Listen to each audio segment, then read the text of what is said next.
Hi കൂട്ടുകാരെ, എല്ലാവർക്കും നമസ്കാരം. ഞാൻ Aarohi holy family AUP school Thaikkassery LKG ക്ലാസ്സിൽ പഠിക്കുന്നു. ഇന്നിവിടെ ഞാൻ പറയാൻ പോകുന്നത് കുഞ്ഞുണ്ണി മാഷിൻ്റെ കുട്ടി കവിതകളാണ്. ഇന്ന് നമുക്ക് തുടങ്ങിയാലോ. പൂച്ച നല്ല പൂച്ച, വൃത്തിയുള്ള പൂച്ച, പാല് വെച്ച പാത്രം വൃത്തിയാക്കി പൂച്ച.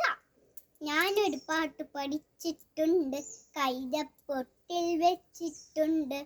അപ്പം തന്നാ ഇപ്പ പാടാം, ചക്കര തന്നാ പിന്നെയും പാടാം. തുള്ളിപ്പാഞ്ഞു വരുന്ന മഴ, തുള്ളി ഒരു കുട എന്ന മഴ, കൊള്ളാം ഈ മഴ, കൊള്ളരുതീ മഴ, കൊള്ളാം കൊള്ളാം പെയ്യട്ടെ. പരത്തി പറഞ്ഞാൽ പർപ്പടകം, ഒതുക്കി പറഞ്ഞാൽ പപ്പടം, വേഗം പറഞ്ഞാൽ പപ്പടം, അത് ചുട്ടുത്തൊന്നമർത്തിയാൽ പടം.